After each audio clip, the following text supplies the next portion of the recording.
àwa ni ọmọ ẹgbẹ́ Yorùbá Nation ilé agbára. Àwa ṣe ìpàdé lénìí ìlú Èkìtì la wà. Ìlú Èkìtì ni àwa báyìí tá ti wọ́n ṣe meeting ní ìlú Ìjẹ̀rò Èkìtì. Àwa tá jà fún ẹ̀tọ́ bàbá wa kí Ọlọ́run Elédùmarè kó gbalẹ̀ bàbá wa lọ́wọ́ wa, kó gbalẹ̀ bàbá wa, kó gbà fún wa lọ́wọ́ àwọn ọ̀tá. Bàbá wa ṣe Sunday Ìgbòho ṣà kọ́lọ̀ Elédùmarè kó túbọ̀ máa dì wọ́n mú. Bàbá wa Akíntóyè kọ́lọ̀ Elédùmarè kó lọ́ra ẹ̀mí wọn fún wa.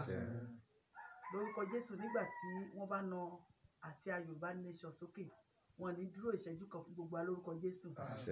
Yorùbá Nation no going back. Ìgbòho ṣà iṣẹ́ ìtẹ̀síwájú. Ok, ó dàbọ̀. Ẹ mú èmi náà.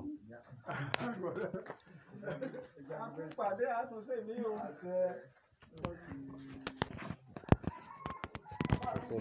Okay, sir.